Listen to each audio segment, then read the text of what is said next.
All right, welcome, ladies and gentlemen, boys and girls, to the broadcast here, and we got Summit 7 coverage coming at you. The qualifiers, of course, of the European region, and we got two teams now, Mousesports versus Ninjas in Pyjamas here, best of 3. This is an elimination match. You lose this, you are done here in these qualifiers. You win this, you stay alive simply in this group stages GSL format. So looking forward to seeing what happens here. I am Bricky CPK. I'm going to be joined by my co-caster Tsunami today. Tsunami, how's it going? I mean, I'm doing good, but I can't speak for how NIP might be doing right now. Shots fired. I mean, even if they did win, which, for those of you who are not aware, roughly 15 minutes ago, NIP just exited out of a grueling 70-minute match in which they had a pretty substantial lead in the Mr. Cat EU Invitational, and ended up losing it against Prodota. And now, mere minutes after being 2-0'd by Prodota, they have to come into this series. So, yeah, I'm doing good, but if I were NIP, I can't imagine like the mental state that they must be in. With all these events going on, man, you have to have short-term memory. Like that's just simply what it comes down to. Yes, and I know that's easier to say than do, but again, if you're NIP, it's done. Hell, in that event, looking at it real quickly, that was the winners' final, so they are still in it. Actually, they're down in the losers bracket, but it's, again, forget about it. It happened, whatever. Let's move on to our next event, because this is another pretty crucial one at that. This is an elimination match now,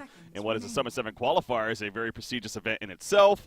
So you kind of, refresh here. And they're going up against a solid team in Mousesports, but, to be fair, Mousesports on the other side, it's not like they've been on a hot streak themselves. So both of these teams, you could argue, are in a fair amount of a cold streak here as of late. So we'll see which of the teams kind of break out of that, at least for the time being, here in this series. But hopefully, and I'm sure it will be, entertaining, to say the least. We got the IO first pick for Mousesports. With all that said, Magnus Rubik coming out for NIP.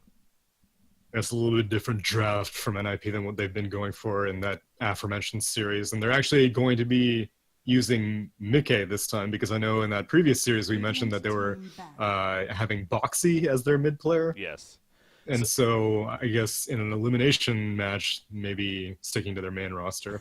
Well, so again, it's really interesting with NIP as of late. I mentioned this yesterday or whenever we cast them recently. Insania officially is part of the team. Cinderin, of course, dropping out. Insania taking over his spot. Mickey actually has been, quote-unquote, standing in for them in place of Koikfa, but he's been doing that for basically since Kiev, in what's been now 10 matches, I want to say, in total that they've played. So, it feels like that they're kind of trying out, if anything. And that's what I would believe is happening. And, Mickey, obviously a great potentially up-and-coming mid-player, as I've always stressed. Boxy, too, honestly, is one that I know is involved heavily in the Dota 2 scene now, and he does have the Han background, and I know is definitely potentially going to be a great player himself. So, again, just speculation, but I believe that's what's going on. But it seems like Mickey is more of their go-to mid right now, and the one that they're definitely sticking with, at least for the time being. So, but nothing official yet, but yeah, we'll see how that ultimately turns out. But Ember Spirit is, of course, going to be the second pick, though, for Mousesports on the other side. And Mouse, they got their full roster. They've been this roster for a very long time, in fact, so they're not dealing with that. Yeah, and you're going to need a well-oiled roster, a roster that's familiar with each other if you're going to run an IO first pick. That's a hero that I have not been seeing first pick by very many teams in like any region, to be honest, and occasionally it will get banned out by some teams that either just hate having to play against it or know that they've probably run it in scrims against various teams. But yeah, Mousesports going straight to it and not really plucking up a combo, and that's one of the advantages that IO has gotten in these more recent patches, is that you don't need to just snatch up an instant combo with your first two picks. IO is there are enough flexible meta carries in the current pool right now that you don't need to have one go-to combo. You can kind of wait, see what the enemy draft is, see what they're banning out, see what they don't want to have to deal with, and then you can choose accordingly. And NIP, they seem to not want to have to go against anyone that, excels with the pickoff. So they ban out the Batrider, they ban out the Legion Commander, and those are two heroes that really set up for relocate ganks. You start a duel, and immediately you're going to lose the duel because 3 heroes are going to converge on your location. Yeah. Same thing with Batrider. You just lasso someone, and then all of a sudden, what is just a Batrider turns into Batrider +2 on your, cores and stuff like that. Absolutely, and Isle's kind of had an interesting phase as far as his interest from teams post 7.0. Because I remember when 7.0 came out, that was one of the things with the new bounty rune system. That is, people thought Wisp was going to really benefit from that. The idea that he has a bottle, he essentially is going to get a free 2-charge bottle at least every single couple of minutes. But we never really saw that take off. I mean, he's always kind of been a niche pick and every now and then, but never really took off because of that new system. Do you think that was maybe oversold in the beginning and that's why, or is that still potentially something that Wisp is actually better than people give him credit for?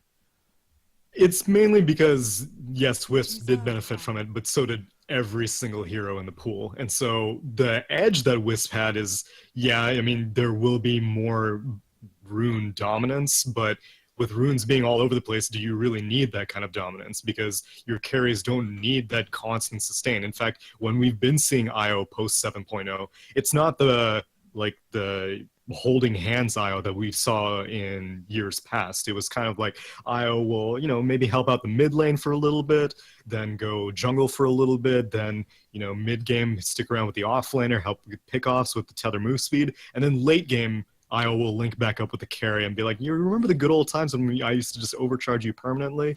Well, let's bring it back. And so IO has kind of transitioned from being that permanent babysitter to being a more flexible hero. And that may be product of the rune changes, but not something enough to really solidify IO in that medic role.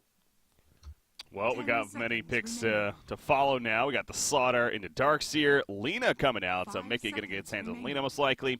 He has been playing that a fair amount, and of course good at that. Will be matched up against the Ember Spirit, you figure, in this case right here. But yeah, Mousesports still waiting to see. I mean, Ember Spirit and IO is obviously a solid combo in itself, but they don't really have that, that catch. You mentioned the LC and the Batrider bans, but, things like their one position, perhaps an Ursa comes to mind right off the bat, or even that tiny route. I always like to bring up whenever I see the Wisp. It's going to be a Slark. Okay, so not necessarily as IO synergy-like. Yeah, but not at all, really. In fact, Slark is kind of difficult because Slark has such ridiculously high move speed that IO has a tough time keeping up. And really, Slark doesn't benefit too much from the kind of survivability that an IO provides to your carries. Like, Slark is very mobile. He doesn't really need relocate saves because most of the time he can shadow dance out, and he can dark pact out of other things. And then whenever you're going aggressive, Slark causing a pounce means that most of the time you'll be breaking a tether. So yeah, I'm surprised that they go for this Slark because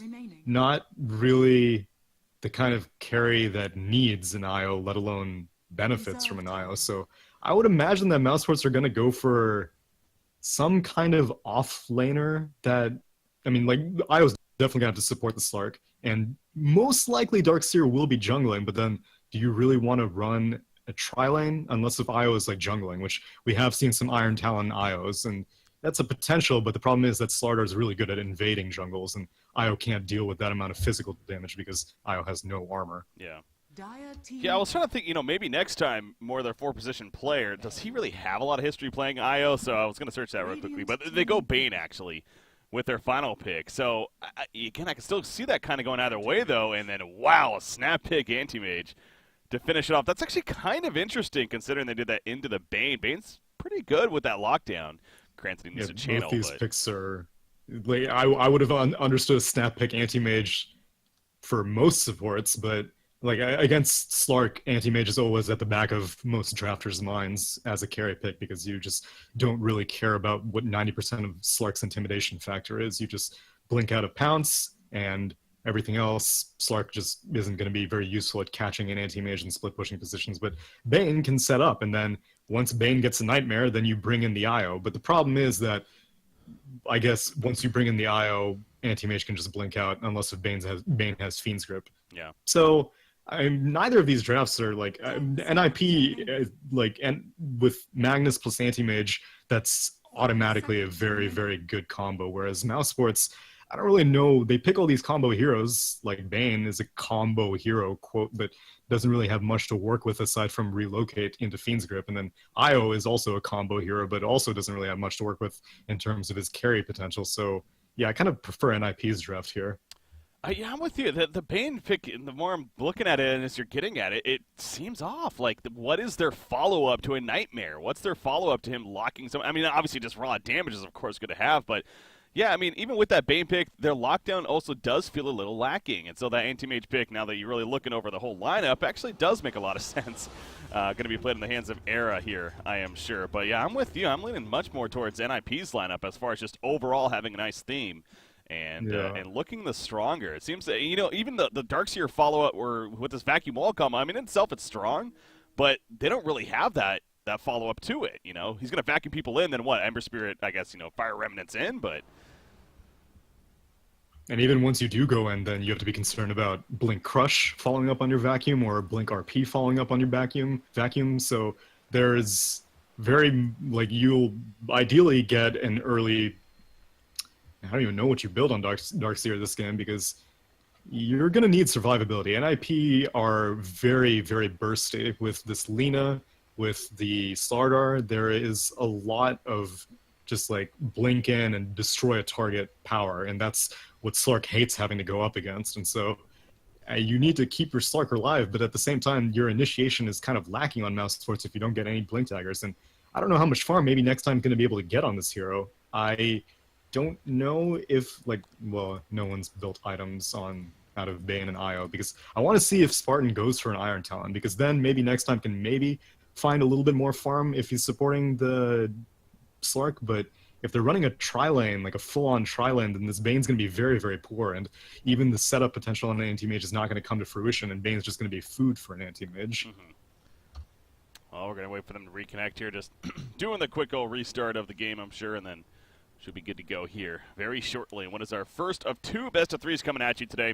Obviously, a little bit later of a start because of that series that NIP was just previously playing in that epic game number 2. And I saw, tweet was my Twitter feed was kind of blowing up after that game finished, and for good reason. It was quite the epic finish. We happened to jump into it just to check to see what our status was going to be, and an epic Roshan fight where just buybacks galore on either side, and in the end, Prodota again coming out on top though. So NIP, though, having that short-term memory, or has to at least, and, forget about it and move on to this one now. But our next matchup, with that said, is set to be, what is it? Vega Squadron versus Alliance. That's right. That's from Group B over there. That will be a winner's bracket matchup, actually. So that's going to be our later match, and one also to definitely look forward to later on today. So, but yeah, Insania, he gets this comfortable Rubik pick.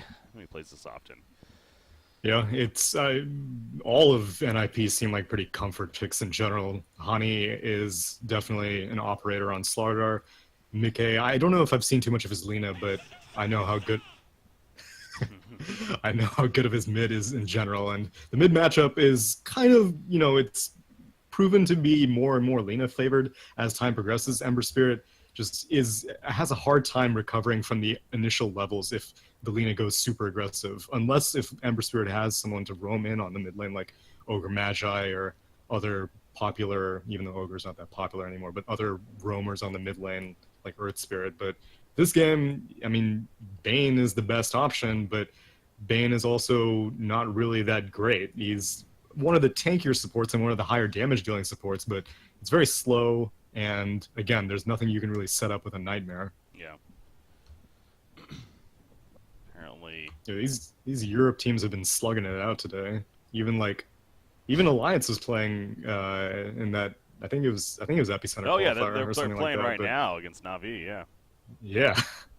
Europe is they are enjoying. There was a little bit of downtime after Kiev when no Dota was going on, but now it's just it's straight into the veins. It's just get into playing and figure out your rosters. You just had to do it so quickly, it feels like. And so this roster shuffle phase has been very, rushed, I feel like, even compared to previous ones to an extent. So, but we definitely have been seeing some interesting changes, which I plan to talk about on my podcast that I release every Friday called the Dot Pro Show. Just saying. Where is that? Where is that again? It's the site called defenseofthepatients.com. You can check it out there if you really want to. But anyways... we are ready to resume here in our game now finally. So officially kicking it off in game number 1 now. Of this yeah, no Iron Talon yet from Spartan, just getting a ward out right now. He still hasn't bought anything, but that does not really tell me much because it's possible that Spartan might just go for a straight bottle and just babysit Thug mid, which is what I was saying, that Ember Spirit kind of needs a babysitter early on. And IO is, you know, useful, but not going to really be able to bother the Lina. Just be able to secure Ember's farm is your best option. Any contesting going on. You see Magnus scouting out, being played by Trixie right here, but doesn't seem like going to be moving out just yet. Still plenty of time, though, to make a move if they would like. There's a little bit of rotations coming out. What was that about Slark? He's now back towards the top. Darkseer is just sitting up here in his own jungle. He does have the Iron Talon and a couple of tangos he got shared with him. 30 seconds to battle. So is Darkseer going to end up at the top lane, actually? Are they just going to straight up abandon bot?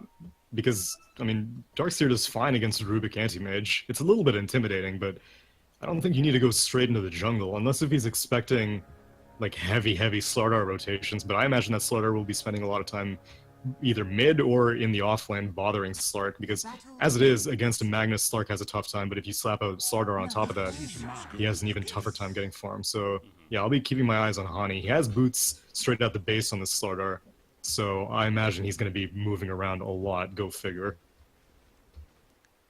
Huh, yeah, really interesting for Mouse here to decide this and essentially give up that farm to the anti-mage. But again, Darkseer, you know, by himself, it might have been fairly difficult to prevent that, if anything. So might as well get him his own efficient farm. And it's going to be interesting to see how NIP also reacts to this now. Once they notice, it's like, wait, where's the Ion Shells? Where's Darkseer? He's not here, so... Yeah, and Hani immediately migrates to the secondary jungle, which is where you'd assume a Darkseer would be. And so this works out for Mousesports, as Darkseer will almost certainly be able to pick up level 2 before Slardar discovers where he is. And once you have Surge, you're pretty safe. So, yeah, I can understand why Mousesports is opting for this. Now, if he comes back after level 2, or if he just sticks in the jungle, that will be an interesting decision. Yeah. Top lane, Magnus, he's a pretty aggressive position right here. You see Bane with that brain. Bane's a very good harassing support, you know, between his auto attacks and then his brain sap. It's some good damage coming out. Obviously, the poor man's shield will mitigate plenty, but I feel like Trixie will have to be a little careful here as far as overcommitting into that combo of heroes. So keep an eye on that top lane the best we can to see potentially kills could be happening. But speaking of potential kills, middle lane, Hani has rotated to the middle again and maybe waiting for some kind of setup. Oh, wow. Here, and they're just going to burn Shrine. Wow, Skylark needed it during his jungling, which he's hit level 3, so he's on a good pace. But I guess it's not that important for Thug to get the Shrine. You've got an IO with a bottle mid. Took some harass from the Lina, but that's okay, because you can just regenerate both your heroes. Yeah, this is one of those. Clearly, they've practiced this plenty of times before, whether it's scrims or actually in games itself in tournament matches, and it seems very fluid right now. The idea of using that Shrine so early on, and now Skylark makes his way back to the bottom lane. As you mentioned, he is level 3, and he's going to now do the jungle off to the side over here as it's just past 2 minutes, picks up the bounty rune. I mean, the timing was, like, perfect. So, yeah, clearly they got that down. But, however, Insania, he's going to be like, oh, here you are. But he's level 1. But he's the one who needs to be afraid. Skylark could burn Surge if he wants to, force Insania to use... Oh, never mind. Insania's still level 1, so he didn't even have telekinesis. Yeah. But Skylark's more interested in just securing his own farm. Like, Darkseer jungle paths used to be an art, as top lane Hani is just kind of migrating over there. Yeah, Darkseer, it used to be so systematic, and, like, it was... maybe a relic of an older age when you were just like able to so strategically hit camp after camp after camp. Meanwhile, mid lane Mickey. Yeah, Mickey's in some trouble right here. Poor coming in from Slaughter, but now actually Thug and Spartan the ones that perhaps need to be a little bit careful, and they will back it off. But yeah, providing some harassment to Lina nonetheless, and forcing out some regen and a teleport. Nothing bad with that. Yeah, Hani hasn't been able to find very much. He's now having to sap level 2 from Lina, because if you don't have Surge this late, which Crush... Oh my god, Thug's in trouble. He's going to die right here. First blood. Oh, the Searing Chain's coming out. The final object's not enough, and that overcharge of IO more than enough to Overcharge save plus him. a bottle. Yeah, definitely. Because his Flame Guard was down. They knew it because that was what they were using aggressively on to Mickey. But now Radiant gets to Shrine up, but Dire has to go all the way back to their base shrines. It's kind of amusing seeing a creep wave mid with catapults. Like, no one's there. But they happen to fall back at the same time. Lena coming back, though. So, going to be able to do just fine there. Skylark, he could be in some trouble now. The roam in from Hani. You got Anti-Mage kind of pushing up farm and not giving any information away. They're going to go in. He is out of mana currently, so can't search just yet. Oh, but here we go. Spartan comes in an IO, and all of a sudden the Radiant side's the one running away, as that level 3 Ion Shell is something to fear, no doubt. God, the regen there coming out from the IO is just huge. Yeah, it was a little bit of leftover regen from the fountain itself. Spartan went all the way back into the fountain, and yeah, that's definitely a very, very fortuitous timing for Spartan to come in, because without that, Skylark would have been dead to rights. No mana for the Surge, Soul Ring was on cooldown, but this is the advantage of sending the Darkseer straight into the jungle off the bat. You have such a high-level Ion Shell that even Anti-Mage with Spell Shield can't really sustain much of it, and I don't think that Anti-Mage will be going for like a Vanguard straight off the bat just to get the regen, but he has this Ring of Health, and he's definitely, it's not going to be some Burning Midas stuff. He's going to need to get this Battle Fury, and once he gets Empower up and running with Trixie, which Trixie is also getting a fair amount done in his offlane, then Anti-Mage is going to have an easier time, but right now this is Skylark's lane. Could you argue, actually talking about, we saw an Anti-Mage game recently, I made the point, this is just one of the few, if not only heroes that's even relevant, that we see Battle Fury on still. It's like, he's keeping the item alive essentially by himself. He has but do you need it with Empower? Exactly. Yeah. Is that necessary? It's a school of thought. It just depends on what the player wants. If he's going for Battle Fury, I imagine that Era wants to be left alone a lot of the time. So in addition to Cleave, Battle Fury is just like, it's so satisfying for the amount of regen that it gives. It's just the perseverance is like, it allows you to feel so much more confident tanking waves, going into the jungle, and you can blink freely without having to worry about your mana going down. Whereas if you don't have an item like that, you will run out of mana if you just have treads. Yeah. So the way NIP are going to be building this Anti-Mage is in a way that they're like, okay, we are going to 4-man Anti-Mage, you do Anti-Mage things. If Magnus and I link up, then yeah, I'll give you Empower, but don't bank on it. You got Ember Spear rotating somewhere up here. Maybe just going to jungle a little bit. Yeah, it looks like it. Going to take over a bit in the jungles as Slaughter finds himself at the top lane once again. Magnus, level 3 Shockwave.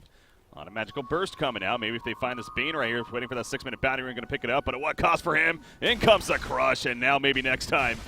Going to be dead this time around. There's still no first blood bounty just yet, remember. This is probably going to be it at this point. He's going to Nightmare himself, try to destroy damage, but it's just not going to happen. Thug's like, I kind of want to help you, but I don't, because I'm low on life. Here comes out to try to change that Fate Bolt coming out, though. And that will scare them off in the end. As, they're trying to catch them. The pounce coming in. Actually, look at the leash on Insania right there. The Shadow Dance pop for this. They're committing quite deep. No shrine to use, and that will be a successful kill onto the Rubik. So it ends up being a 1-for-1. Both supports going down. Yeah, I guess Bane accepted his fate. It was very strange that he turned around at the last second, because Magnus was all out of mana, and he doesn't have anything like an Orb of Venom or something. And based just off of move speed, Bane has like almost the same move speed as Magnus, but I thought that if he Nightmared the Slardar and then ran away from the Magnus, he may have been able to survive, but instead Bane was just like, oh, I could probably set up for the rest of my team to come in and try to go for a kill. And yeah, they end up getting it on the Rubik, so 1-for-1, but still first blood goes the way of NIP. Top lane, rotations coming in. Trixie could be in some trouble. Bane, it's on level 3, but still that Brain Sap 2 has that Nightmare set up again. But like we talked about, what is that really setting up for necessarily? So in this situation, Skewer is one of the few spells that can't break out of Pounce Leash, and so, I mean, most of the time Slark is able to, as we may see here. Oh, God. Oh, what the? That was awkward. I don't know what the end, it was just skewered before the Pounce hit, like. It was pathing, I would assume. I mean, like, he didn't go for wasn't in melee. The problem was that he wanted to right click the Magnus to like get the angle, but the problem is if you complete the right click, then you're gonna go to sleep. And so he wanted to get close. Oh, spikes. No, never mind. Ignore my justification. It was lag. Of course. Good old lag here. No, it's and in cases like that, I mean, I could believe it. Yeah, that something just seemed off. Yeah, yeah. It's the risk of running Bane whenever, you don't have an easy spell to pop off the Nightmare to prevent your right clicks from drawing it. But Thug, he's in trouble right here. Shrine or not Shrine coming in, but Io's coming in. Basically, is a Shrine, but no mana to be used right here. He does have. his bottle. Mickey He's going is to link on up. The crush, the 1-2. Spartan falling down. The LSA is going to miss, but the Laguna Blade to take out the Ember Spirit right there, and they also got the kill on a Spartan as well. Mickey ends up with that double tap there in the end. And he's going to get a nice little regen rune to bottle up on top of that. So, Lena, you know, his start's been so-so, but that's definitely going to start boosting him quite a bit here now. 3,000 net worth. Yeah, it's not as substantial as like a solo Ember kill, because keep in mind that Io and Ember have basically been splitting experience, as Io is level 4, Ember Spirit's level 5, and Mickey on the other hand is about to hit level 7, so that's another disadvantage of running a dual mid setup like this. But if Thug's not doing too bad, that kill kind of sucks, but he got past the toughest part of this lane. You know, I want to stress on this too, and curious about your thoughts on it. He's Actually, aggressive. he is going aggressive. He does have the IO coming, so that's why he's looking to play so aggressive. He knows Mickey doesn't have a Laguna Blade, not really much made to be had, and the orb's going to eventually take him out in the end. Thug, though, ooh, that's another pause coming out.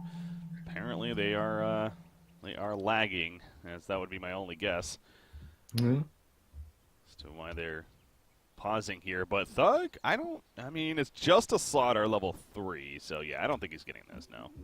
Yeah, and poor man's shield, Iron Talon, this Ember Spirit has 5 armor and overcharge, he's going to be fine. But my thoughts, yeah, what did you want my thoughts? Yeah, I want your thoughts here. What was it about? Oh, yeah, Lena, the next item that she's choosing to get here. Again, she's going the... I feel like we've still been seeing quite a bit of these Bloodstones, even with the talent changes ASAP, though. And I don't know, maybe it's just coincidence or whatever, but it does seem like a lot of the times, you know, the earlier death cell that happened on set hero that gets that Bloodstone, it takes so much away, and it's almost like you're losing so much of that net worth that you had earlier on in the game, where instead, you know, going the yields, I mean, that item's always going to guaranteed be there, it's going to help, and then you can progress into the Bloodstone to then ideally help, you know, stay alive in certain situations, if anything. So personally, I feel like I'm liking the idea of the yields being picked up first. Yeah, ever since the level 10 talent chains, I've never been a fan of Bloodstone like continuing to be the go-to item. And China kind of flipped it. They were going Shadowblade occasionally first on Lena, which is also, you know, interesting. But Yule's is a classic, and this game it's incredibly effective because it's going to be able to purge off Ember's Flame Shield, Flame Guard. And so chances are that given the start that Lena had, I wouldn't have been surprised if Mike would have gone for Bloodstone given a different matchup. But against an Ember specifically, the Yule's just has too much value. And a lot of the heroes, like Slark, is going to lose a lot of damage if Lena defensively Yule's is. You can purge off the Surge on the enemies. You can break the Channel of Bane without having to spend LSA. So Yule's just has like so much utility this game, so I'm glad that Mike is going for it. Well, Era bottom lane. He's got the headdress now. He's going to be finishing power dress. So he's kind of all over the place. A lot of early build-up. He's not necessarily rushing into Battle Fury, but he could be in some trouble right here. Root coming out. Port's coming in from Rubik. He's going to be able to blink away, of course. Darkseer, though, in the backlands. Vacuums in. No wall combo just yet, though. He's holding on to it. Fire Reminisce to follow. Era, though, doing a good job of juking and driving. The wall comes out, but it's just too late. Insania may fall, but really not a big deal, but a big RP in return. And on top of that, with that shockwave, but not enough damage. Just as somehow nobody's dead. Finally, the Mana Void goes off. Skylark will fall, and they get the kill to Isle. Now Thug going to take that shockwave damage. And Era, who was the one that was in the bad spot initially, he comes up to clean up onto the Ember Spirit. And now Shadow Dance activated by Slark. Is he still out of here? Yeah, they're still in trouble. Dragon Slave connects, a Fade Pull, everything used Mickey. Laguna Blade just to absolutely guarantee. What a turn for Ninjas in Pyjamas there. Anti-Mage was so close to death. That wall of Replica, if it had connected on Era, he would have been dead for sure because the Mana Break and Anti-Mage Illusion does so much damage. But he just gets out by the skin of his teeth. The first TP is from Rubik, which is not the ideal TP, but they didn't know it was going to be a 3-hero rotation. They thought it was just going to be like, you know, telekinesis someone, go away. But no. Rubik came in, and then Slardar came in, and then the big old... Oh, actually, I think Trixie came in third, but whatever the case, the RP was the deciding factor, and so really well played by Trixie to come in, and I'm glad that he leveled RP, because these days a lot of Magnuses who just sit in the offlane don't take it too early. They might even wait until like 10 and 11, but you see the power of RP even at just level 6 without a Blink Dagger. It's kind of interesting, too, that I happen to just be talking about the items of Anti-Mage as it's being jumped right there. Because, honestly, if he was going more the quote-unquote traditional or, you know, the rushing the Battle Fury, he probably would have died right there. Because I got to say the helm, if anything, or the headdress actually kept him alive with that minor regen it provides and even a couple of stats on top of that. So Yeah, I definitely agree with it. And you can, like I said, he wants to be left alone. You don't go so regen heavy, so sustain heavy, unless if you're planning on not ever wanting to go back to the fountain and not ever wanting to have to like link up with your team. And so not only does he survive that gank, he participates, gets that last hit onto the Ember Spirit, which is a big boost for him. This anti-mage is level 10 right now. Oh, they're going So middle lane, by the Era's way. gonna be a Pounce problem. will miss right there. Mickey hits the LS in with the crush, and down goes Ember Spirit. And now Madara completely regretting this decision right here. So Spartan, they try to make a play. That was clearly bait all the time right there. Good job Whoa. relocating back out, though. Okay. As, yeah, that was the back end of it. So, nice timing, and they do get out safely. But, yeah, again, Ember Spirit, he was playing very aggressive in the face of Luna. Clearly, an IO port was coming in, and it just backfired again, though. That's obviously what happened in the bottom lane. Now in the middle lane there, these IO ganks aren't necessarily working as planned for Mousesports, unfortunately. No, the NIP team, the NIP draft is very well equipped to turn around these relocates because, I mean, even once Magus completes the Blink Dagger, which he's still a ways away, he went for the Arcane Boots first, and, you know, he's going to be farming up the jungle a little bit, but once he completes that Blink Dagger, then your relocate ganks almost become a liability because you're basically telegraphing, hey, 2 of my heroes are going to be here, and a 3rd one's probably coming, if not already there, so Magnus immediately has like a big red light going off in his head. It's like that is the place to be. And same thing with Slardar. He's also a little bit away from his Blink Dagger, but these are very, very important counter initiation tools that are going to be a problem. Yeah. Bane, how's he been doing? He is level 6 now, so of course he has that Fiend's Grip, and we'll see if that comes into play. But again, one of the bigger downsides of that ability, as strong as it potentially is, that the channel is unfortunate as far as having to do that. Now bottom lane, Crush on a Darkseer open right here. As Surges pop at the lift in the air. He steals the Surge himself, and that will be a dead Darkseer. The Mana Void even committed to guarantee it. So good execution again from NIP. They seem like a pretty fluid team, and I got to say I've cast them a couple of times over these last couple of days, and this is definitely the best that they've looked so far as these days have been moving on. So, good news for NIP fans. But Mousesports, they're in a hole, unfortunately, down 92. But overall net worth, it's only a 2,200 net worth lead, so nothing to get too worked up about here. True, but you have to keep in mind that Mousesports have like an inherently more early game oriented team. Like Anti-Mage being this far ahead, Slark has been, oh, there's a Fiend's Grip, relocate. Okay, I'm going to use that right here. Anti-Mage, again, this time they will actually get the kill. So I guess 3rd time's a charm in the sense of relocating for the gank. And that should be the end of fighting down here. Yeah, they're just going to push the tower now. Yeah, that worked out well. Definitely good position by maybe next time, because Fiend's Grip range isn't exceptional. At nighttime it works out a little bit better, and they were taking advantage of that. He was hiding in that route that you take to go to the side shop and was able to just pluck Anti-Mage mid-farm, but you're going to need to take these opportunities as they come, and you're going to need to like capture them, because not only are they behind, but like I said, Bane does not have the most farm. He's not going to have anything like an Aether Lens or a Blink Dagger or a Glimmer Cape or any of those traditional setup items for Bane Fiend's Grip onto Anti-Mages. So that was a good pick, but Anti-Mage is going to be more well protected moving forward. Another pause coming out here for Mousesports, so clearly, again, a little bit of frustration as something's going on with their internet here, as NIP's made it clear that they're not really feeling it, so trying to get that figured out.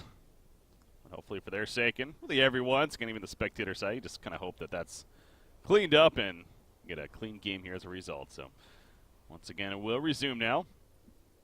Ready to go back in. Slark does have that Shadow Amulet as mentioned, and again that Shadow Blade coming up ASAP. Ember Spirit is going to be going that Velif Discord build, so again, this is definitely one of these things where we've seen kind of a back and forth on in terms of whether or not they get it. But is this perhaps because of the activity this game? I mean, they really do seem to be go, go, go here, with that. Yeah, dark they're not side. going to win late. And so even though Magic Amber isn't ideal, unless they get this kill on Rubik. Yep. There's the root, and no TP, so easy kill. The problem is magic damage Ember is going to fall off substantially because Anti-Mage has Spell Shield, Rubik has Null Field, and so that is a lot of survivability against this magic damage oriented build. But the thing is that if you go right-click build, you don't deal damage, you don't get kills until like 30-35 minutes into the game, as opposed to 20-25 minutes into the game. And so by that time, Anti-Mage will be outpacing you heavily. So you picked an IO, you picked a Bane, you want to get things done early, even if it's not going to scale late. You don't think about late. You think about, we're going to end this game before 40 minutes.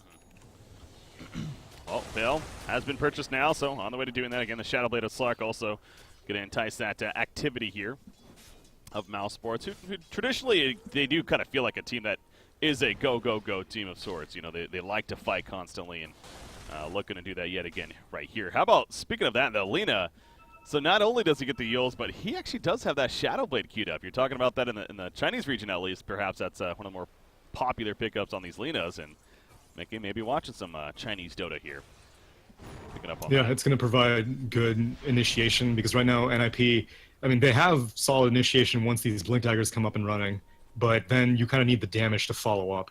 And if Lina's kind of lagging behind, which typically a Yules is substantial enough, and I don't really know if there's anything really that critical that a Shadowblade allows Mickey to do, but it's just a good scaling item on a Lina, and apparently he doesn't favor too much the Bloodstone early. It may be a build thing, or it may be just a player style. Either item would have been fine after the Yules, but I always prefer seeing the Shadowblade because it's just a more flashy item. Oh, Courier's coming in. Mickey's scouting this, though. This is an Invis actually. They're going to jump on a Skylark, I'm guessing. Yeah, the Yule's opening. Get that LSA to land right after. The combo, Laguna Blade, everything used. Let's get the kill, Nice. and the RP to pull in the Ember. I was wondering if that was going to hit, and it ended up doing so. That radius was absolutely Nice huge. Spartan. They're going to get Spartan as well as he relocated in, trying to save, if anything. Triple kill as a result in favor of Era, actually, on the Anti-Mage. So, oof, NIP, that's a huge take for them. Look at this Madara here. Scouting. Yeah, he's kind of lost without a home here. Wants to get a pick off, but Rubik was really the only hero that he could successfully pick off, and Insania was long gone. It's ballsy for Trixie to go in on that RP, because I don't really know, like, any split second later, and it's possible that Ember may have actually been mid-slight and would have just dodged it. And that was the Blink Dagger reveal of Trixie. And he had all the information that was in his room from Lina, was scouting out everything, but he went for it, and it definitely profited them a big time. And yeah, that's a great way to show off your first Blink Dagger, as now Slardar has completed the second Blink Dagger on NIP. Exactly. Just about to bring that up, too. It's like you got one now out of the way. All right, now we know Magnus has it. Do they know Slardar has it, though? He hasn't shown it yet, and just getting it right here. So look at what's happening middle lane. Again, RP is down, of course. They know this, but still not very confident, especially with the Slardar now able to initiate. That blink is mentioned. So there we go. There's a blink in from Slaughter. The jump on Amber Spear. The burst is real. And he goes down the vacuum wall combination at the tower, though. So this is still a bad fight for Mousesports, and a huge successful fight on the other side for NIP as a double kill for Era and that Mana Void. Yeah, the combo was definitely real there. This entire game, NIP is just like one step ahead of Mousesports, because Mousesports are doing all the right plays, but NIP just like, they have the right positioning, they have the right map awareness, they have the right warding, and in this case they have the right items. They would not have played nearly as aggressively as top lane. Honey's gonna go down, but let's see if Anti-Mage feels confident completing. Yeah, he's really, Era has nothing to be concerned about right now. Nah, he's got a Vlad's here, so bulking up a little bit, open that farm potential even more with that Battle Fury, and let's go more of the traditional route of the Yasha into the Manta style here. Homie's got a solid 2k net worth advantage on top of the Slark. It's not often that you'll see an Anti-Mage outpacing a Slark this heavily at 19 minutes in, but yeah, Era's 7-1-2 right now. He's a ticking time bomb. Yeah, and as you pointed out earlier, Mousesports, especially with the commitment of the Veil earlier on, I mean, they are really looking to have the early victory and kind of win that way. But, man, they're down 15 to 5 hero kills, 5,200 net worth in favor of NIP. So that game plan is not really playing out so far as planned, although they have been trying constantly. But that's the thing, though. It's if you kind of commit to that strategy and it's not working, then you're just going to fall that much further behind. And then all of a sudden your recovery chances becomes pretty dire, really, in the dire side here, after all. Even their high ground defense is pretty miserable, to say the least. Io can't really burn out creep waves. In fact, Io's terrible at it. Bane can only take out one creep at most. You can put an Ion Shell, but that's like a long-term thing, and you can't really take it outside of your high ground. You have to do it once the creeps approach the high ground. And then same thing with Ember and Slark. It's kind of suboptimal. Bane? Oh. Going They top see lane. him. Madara has to run. They get the tower kill at least. Oh, no, it was denied actually. So we'll play by error right there, and they're going to catch IO. Nothing that Madara can do. Meanwhile, at the bottom lane, Bane does go down, and Yules to throw up Skylark in the air, but they're just trying to run now. Mickey can get out. Yes, he can. The vacuum's late. And Sandia's like, don't find me. Don't find me. Don't find me. They're going to find me. Yes. Oh, they pinged it. Dyer's Oh my top God. tower Just hiding there. attack. I did not know that was a juke spot. That's Apparently sick. it is. Fortified. It may just be working because I think it's working because it's nighttime. It Yeah. just turned night, and otherwise the crews would have spotted him for sure. But yeah, he gets out, and they get 2 successful kills. Radiant's middle tower I bet Lena's almost Dyer's wishing that she top did have a tower bloodstone with the amount of kills that Mickey's participated in. Yeah, obviously in hindsight, that would have been nice to have. But to be fair, the Yules has been setting up pretty nicely, so there's that idea too. Radiant's bottom Oh, tower. and Dara's going back in, but again, you gotta be careful of this. Oh, RP's ready, man. Magnus is like, do I go? Do I go? Wanted to. give me the word, boys. Yeah. Dyer's Give me the structures cue. This Give could me be the the word. chance. He only gets one, though. And the Dark Pack popped right after, so he gets out looking to play on Madara. He's taking some good chunk of damage. However, Lena will end up falling. And this is the first time in a long time that Mouse seems like they're on top of a fight, actually. They're going to get the second in. The Magnus right there. Yeah, that was Oh my not God, a pretty right clicks. RP. Hani will end up falling, actually, and then Sandy goes down, too. The Soul Survivors era, who's, oh, by the way, the top lane as he's slept currently, but he'll be fine, though, in the end. But, yeah, finally a successful fight for Mouse, and that's got to feel so good for them.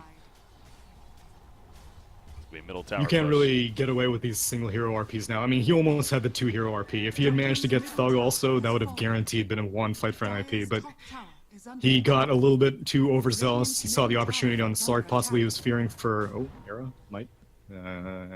He's good. Yeah. The problem is you need the Bane to set up on Era. Like, you'll have the Ember Chains, but it's not going to be enough. You need Fiend's Grip. Otherwise, Anti-Mage can just get out of everything. Especially once he gets his Manta style, too. Yeah. good Oh, luck. yeah. Then you definitely have nothing. But yeah, about the not only was it a single, but again the Dark Pack was active, so he literally got out of it a half a second later. Exactly. So it didn't even matter at that point. However, Madara, again having to pounce away defensively right here, has that Echo Saber, of course, as we see. Going to be going to Silver Edge next, it looks like, doing perhaps amp damage against the likes of that Anti-Mage, take away that passive, the Spell Shield here. Yeah, they got a lot. You know, that between him and Rubik, obviously, only level 1 no field right now, but once that's maxed out, I mean, this Skylark, Anti-Mage bot lane. going to be taking much magic damage, but bottom lane, they do find Skylark, and Laguna Blake committed for the kill right there. And honestly, I wouldn't be surprised if Era goes for an Aghanim Scepter after completing this Butterfly, because then there's literally nothing they can do, because he can purge off the Searing Chains with the Manta Style, and then once he has Aghanim Scepter, then like literally both of Bane's spells will stop him from doing anything. You can get the Nightmare off and then immediately purge it off of yourself as a Bane, but like by the time you do that, Anti-Mage has already blinked like 5,000 miles away, so yeah, he is very, very confident this game, as you can see by him going straight into this tier 1 tower. Yeah, he's level 18, by the way. He got that minus 1 second blink cooldown, so that's what, now 4-second cooldown here. Oh wow, yeah, that's surprising. Very rarely do I see that. Most of the time it's always the attack speed, especially if you're the only carry.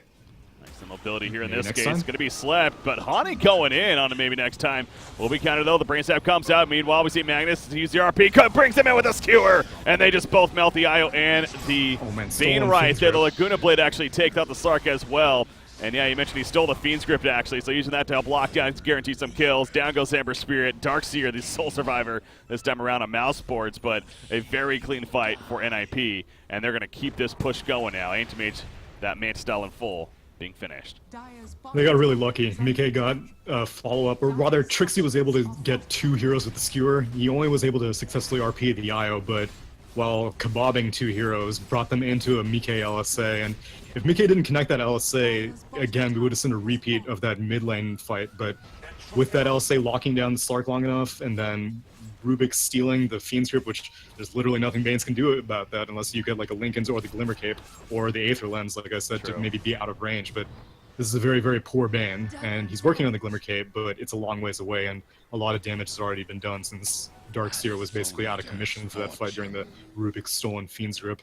Yeah, that's a really good point, and that's such an easy ability to steal, as you mentioned. Now, wow, Anti-Mage. Gone. Yeah, that was close, but not really, because again, as he has that Manta style, as we mentioned earlier, it's just that's such a good getaway tool, especially against this crowd control of Mousesports, or lack thereof, really now.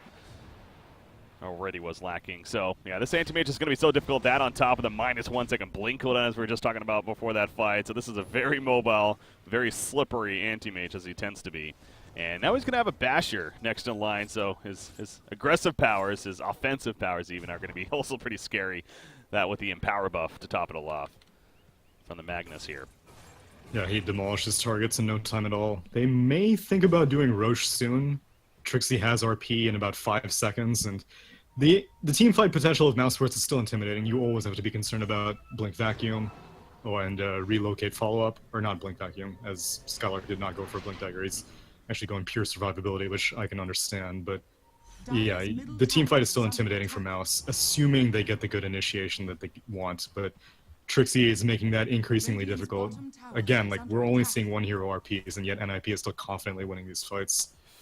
Oh, he has an RP again, and look at this flank here. They're smoked up. He's going to get a couple. He gets both the Bane and the Ember Spirit, and at least Bane's going to die. Thug will get a return Sleight of Fist, and the Vacuum on top of that, but now Ember Spirit is being locked up by the Fiend Script, I believe, that Rubik stole, but Rubik will go down. He's a little bit too close to that fight, and they also lose the Magnus, and right now Slaughter, he's kind of left alone in the midst of it as well. He too will go down. Era has to make his way out of there. Lina was not there. That's so key. Obviously, that's so much damage they're missing out on if he's not there, so... Nice turn for Mousesports, a 3-for-0 despite a decent RP opening. Yeah, they could have taken those 2 kills and gotten out, but nope, Madara. And one more, Era. Pops a Shadow Dance at least, and that'll get him to blink away, not risk Oh, they're it. going in. Relocate. Wow, they really are. They're going to catch Mickey, actually. Pops that new Shadow Blade of his. Anything? Yes, they have the AoE. And he will eventually go down. So he's dead for 20 seconds. He chose to get that minus respawn time talent at least, so...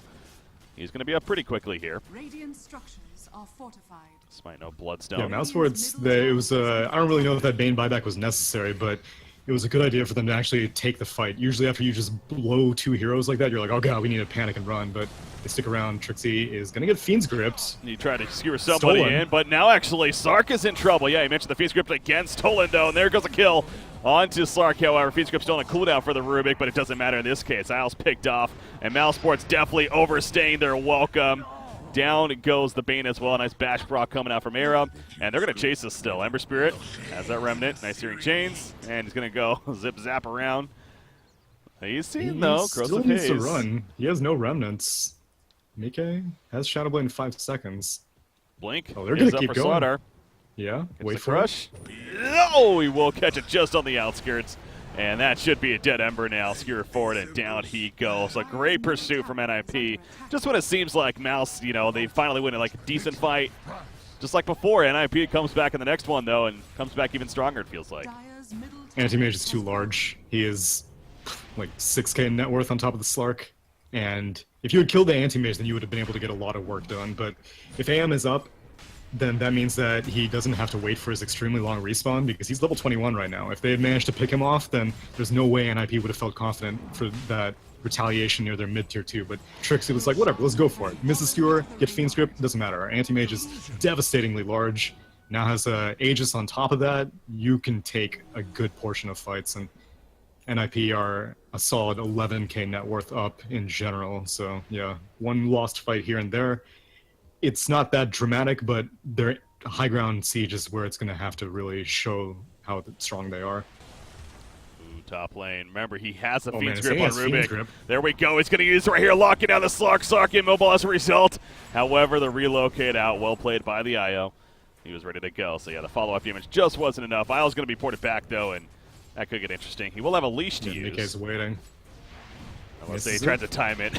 They still get him, though, with the lift, and Laguna Blade committed for the kill. So IO will be out for the next 45 seconds right here. Yules on the Ember, keeping Anti-Mage alive. And he does have the Aegis, but they don't want to waste it here if they don't have to. And they're going to retreat now. So yeah, why not just regroup, kind of rebuild your life pool on the Anti-Mage especially, and look to go back in with that Aegis once again. Yeah, plus Insania almost has a Blink Dagger completed on this Rubik, and it was a good Fiend's Grip setup, but the problem is they didn't have, like, ideally Trixie would have been in position to just skewer some of that Slark back and then drag him way out of tether or relocate range, but yeah, IO was patiently waiting. Spartan gives up his life, but almost certainly worth it to save that Slark. Yeah, that net worth lead, it was impressive earlier on for the Anti-Mage. It's just even that much more, perhaps more expected, though, as the game picks up, of course. 20,000 net worth overall for him. Obviously, that's really around a 7,000 lead over the next one in line, being that Slark here on the other side. So, yeah, very impressive lead. As I mentioned, Anti-Mage feels like it's getting to a point where he's almost just too big. 10-0 stats now. Doesn't even go the evasion, doesn't need it here. Just getting those brutal stats. Brute stats even. Doesn't even need bounty runes. He's like, you want this, Rubik? You want you a go. little complete your little blink dagger? I'll let you do it. All right. I'll grace you with my wealth. what's that word that kings use? Yeah. Anti-Mage. I'm also curious when he gets to level 25. By curious, I mean I'm sure it's going to be 25 agility, but minus 50-second cooldown. That makes it a 20-second cooldown mana void. That seems like that could potentially be pretty fun, but maybe if you're against like a Storm Spirit. That's like the trap that so many Terrorblades fall into with their Sunder thing. Like by the time you're 25, how many times are you really going to be able to use your ult in a team fight? Every single time I see Sunder cooldown taken at 25 by Terrorblades, it's almost certainly I see them get chain stunned to infinity and don't even Sunder once, let alone twice. So, yeah, I mean, then again, Era is so far ahead that, I mean, hell, you could go for the Mana Void cooldown and just, like, siege with your illusions, as Mike actually dies to Slark in the mid lane with a relocate gank set up with Thug. yeah, that happened pretty quickly. Ember Spirit just went right in and then the relocate right on top. So good execution from Mousesports there. But Lena's already back up again. She does have the Bloodstone now, so that's kind of unfortunate how that was used right away, or now down to 8 charges. But he resurrects very quickly now with the talent. Meanwhile, bottom lane Anti-Mage, locked in initially, but he's able to blink out despite the wall. The vacuum comes out, hits Insania, but only Insania, and he will fall, but really not the most casualties again for NIP. They should be retreating, though, unless they're kind of setting up for a return fight here. RP is ready for Magnus. I mean, Lena's up, but I still don't know about this. God, they're really spread out, man. Oh, they want to go in, though. They do catch somebody. They catch the Bane in the back lines. So now it's a even fight at 4 versus 4. Yeah, support on either side. Aegis still. Ani catches Darkseer, meanwhile. Darkseer, the Mana Void, not enough for the kill initially. Looking for the chase, looking to play. The RP will secure it. In the end, Madara, though, now does some good damage back on Era. Era just about dead, but he's not going to fall, however. The Shadow Dance not going to save Slark for the time being. Those auto attacks are right clicks from Mickey. Doing way too much, and he goes down to the end. So obviously the Aegis is popping out Thug. He needs to run. He can't really run successfully, though. The Eels throws him in the air. Got a Remnant 4, but they were ready for that. The Slark Crush on top. The Crows up pays, and down goes Ember Spirit. Their cores are dead for a good minute plus here. This is easily at least one set of racks. Yeah, and they actually are going for mid. Problem is backdoor protection is still up and running, and mid creep wave is long ways away. Bot creep wave was slowly getting pushed out by, I believe, Wall of Replica illusions, and so they have to buy back Io. Uh-oh. I mean, what is Io doing? You are dead, Spartan. Okay, just distracting, I guess. He's trying to keep As the lane is Bane. pushed. I mean, it seems like that's what they were doing right there. Yeah, just trying to keep the lane pushed, if anything, distract, but they're just going to call it GG, actually. All right. That's, I mean, yeah, Anti-Mage is getting pretty far. It was pretty over. Yeah. It's a pub GG, but you know, I mean, NIP just came out of like a 70-minute match. Maybe they want to show respect and be like, all right, you guys beat us. It was a solid 33 minutes. We tried some kind of draft. I still don't know where the Bane was, you know, like what the mentality was for picking the Bane, but it didn't work, and NIP take a pretty decisive game 1. If anything, it almost hurt because of the Rubik on the other side. Easy mentioned. Exactly. It's such a, you can't really hide that ability because you're channeling it. So Rubik several times in that game still used it for themselves, and it just hurt. So yeah, the draft overall, we said it from the beginning, it felt just stronger for NIP, and they showed it. They played it well, and I also got to say, I mean, the NIP has to feel so good about that because not only in the previous series, you know, there's in that grueling game there, but again, over these last 2 or 3 days between different qualifiers, they have not won a game. They've been 0-6, I want to say, between Zodak, this one, and the Mr. Cat Invitational. So it's got to feel good to finally get a win in a game under their belt here after not winning, going on a little bit of a losing streak. But again, the series is not over.